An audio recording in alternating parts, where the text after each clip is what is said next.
Di antara bahaya syirik, ya, jika melakukan kesyirikan, seluruh amal ibadah gugur. Ini yang sangat berbahaya ini. Seluruh amal ibadah gugur. Kata Allah Subhanahu wa taala, "La in asyrakta la yahbatanna 'amaluk." La yahbatanna 'amaluka wa la takunanna minal khasirin. Kalau kau berbuat syirik, maka gugur seluruh amalanmu, seluruh amalmu. Seorang kalau merampok, korupsi, dia dosa tapi tidak menggugurkan seluruh amalannya. Kalau seorang mungkin melakukan dosa-dosa tertentu, tidak, dia dihitung dimasuk dalam timbangan dosa tapi tidak mempengaruhi yang lainnya, ya. Secara umum seperti itu. Memang ada dosa yang ibadah, tapi secara umum dosa dihitung sendiri, amal soleh itu nanti ditimbang pada hari kiamat oleh Allah Subhanahu wa taala. Berbeda dengan syirik akbar. Seorang melakukan syirik akbar, seluruh amal dia gugur. Contoh, seorang 60 tahun beramal soleh. 60 tahun beramal soleh, mungkin haji, umrah, sedekah. Tiba-tiba di penghujung hayatnya kemudian dia berdoa, "Ya Abdul Qadir Jailani, tolonglah aku. Ya wali fulan, dia sebut-sebut walinya, minta tolong kepada mayat." Dia ngomong begitu, "Ya Madad," seperti sebagian orang datang kepada kuburan, "Ya Madad, ya Madad, ya Abdul Qadir." Bahasa Arab artinya, "Pertolonganmu, pertolonganmu, wahai Abdul Qadir Jailani. Pertolonganmu, ya Sayyid al-Badawi, wahai Sayyid Badawi, pertolonganmu." Dia ngomong gitu cuma 5 menit. Amal dia 60 tahun gugur seluruhnya. Waliyadzubillah. Selama ini soleh, berbakti, berbuat, tahu-tahu dia percaya sama dukun. Dukun meramal tentang ilmu gaib, dia percaya. Dia mungkin percaya cuma berapa detik, cuma 1 menit, dia percaya, selesai, gugur seluruh amal solehnya. Makanya, hati-hati, Allah tidak ridha disekutukan dengan seorang pun dalam ibadahnya. La malakun muqarrabun, tidak boleh kepada malaikat, wala nabiyyun mursal, dan juga kepada nabi yang diutus, tidak boleh. Karena orang-orang kita dapati sekarang, orang-orang mereka punya syubhat dalam hal ini, ya. Malaikat saja, ya. Malaikat yang mengatur hujan, malaikat yang mengatur gunung, malaikat maut yang mencabut nyawa. Boleh enggak kita berdoa sama malaikat maut? Malaikat maut jangan cabut nyawaku. Enggak boleh, karena kita minta yang nyuruh dia Allah Subhanahu wa taala. Malaikat penurun hujan, malaikat Mikail menurunkan hujan, kemudian kita berdoa, "Oh Mikail, turunkan hujan kepada." Enggak boleh kalau minta hujan sama Allah Subhanahu wa taala. Itu malaikat yang benar-benar mengatur dengan izin Allah. Saya ulangi.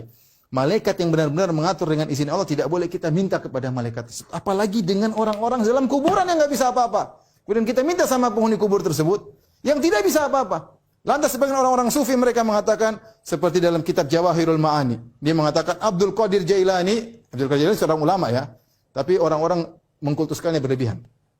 Kata mereka dalam kitab Jawahirul Ma'ani, Abdul Qadir Jailani diberikan kun oleh Allah. Jadi kalau dia bilang kun fayakun. Dia bilang, ini mana dalilnya? Abdul Qadir Jailani dikasih kun fayakun sama Allah. Jangankan Abdul Qadir Jailani rahimahullah. Nabi Muhammad SAW tidak pernah dikasih kun sama Allah Subhanahu wa taala. Nabi terluka dalam perang Uhud, terluka ini darah, gigi beliau patah sampai beliau mengatakan, bagaimana beruntung suatu kaum yang melukai nabinya. Nabi marah. Kalau Nabi dikasih kun, mampuslah kalian pasukan kaum musyrikin, jadilah kalian semut, ya. Kun fayakun. Nabi saja tidak dikasih kun.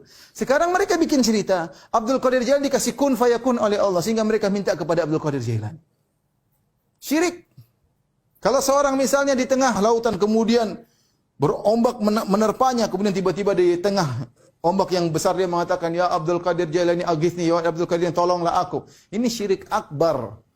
Kenapa seakan-akan Abdul Qadir Jailani yang mungkin mayatnya dikubur di Irak atau di Arab, seakan-akan masih hidup dan maha mendengar apa yang dia ucapkan, sehingga meskipun dia di Indonesia ngomong Abdul Qadir Jailani di Irak bisa dengar, ini berarti maha mendengar, kan? Sama seperti Allah.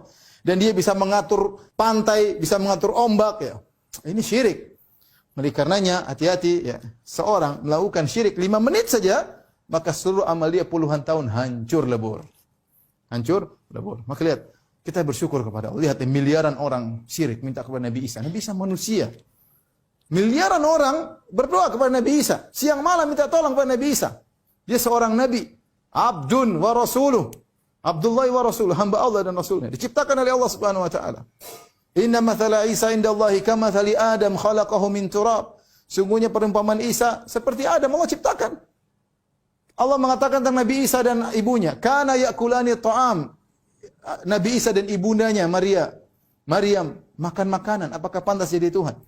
Intinya Allah tidak ridha siapapun disekutukan dengan Allah Subhanahu wa taala. La malakun muqarrab, tidak malaikat, wala nabiyyun mursal, tidak juga nabi. Kalau malaikat dan nabi saja tidak boleh kita sekutukan, apalagi cuma wali-wali Allah Subhanahu wa taala, apalagi mayat-mayat. Terkadang mayat enggak jelas, ya. Baru dapat kemarin kuburan-kuburan dibongkar, tidak ada isinya. Orang-orang sudah keramatkan, ternyata tidak ada isinya. Bahkan saya pernah dapat cerita dari seorang kawan, dia bilang tiba-tiba ada kuburan. Ustadz yang cerita di suatu daerah di Jawa Barat, tiba-tiba ada kuburan. Kuburan tersebut naik sendiri, kemudian turun sendiri. Di pagar tapi, naik sendiri, turun sendiri. Orang-orang datang ke situ, menangis, lemparkan duit. Ternyata kuburan tersebut nggak ada isinya. Ya, naik turun ternyata ada orang yang mompa dari jauh, naik turun ada orang yang mompa dari jauh. Subhanallah.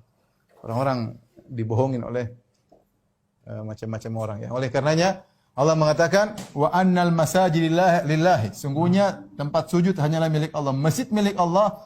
Fala tad'u ma'allahi ahadan. Perhatikan di sini kata Allah fala tad'u ma'allah. Janganlah kalimat itu artinya bersama ya. Janganlah kalian berdoa bersama Allah, berdoa juga kepada selain Allah. Jadi namanya musyrik itu adalah beribadah kepada Allah dan kepada selain Allah. Perhatikan ya. Syirik itu hakikat syirik menyekutukan. Berarti apa? Berarti beribadah kepada Allah dan selain Allah. Jadi bukanlah orang musyrik orang yang tidak beribadah kepada Allah. Saya ulangi. Jangan dibayangkan namanya orang musyrik itu tidak beribadah kepada Allah. Orang musyrik itu secara bahasa justru orang yang beribadah kepada Allah dan juga kepada selain Allah. Itu baru namanya musyrik. Kenapa? Karena dia telah melakukan syarikat.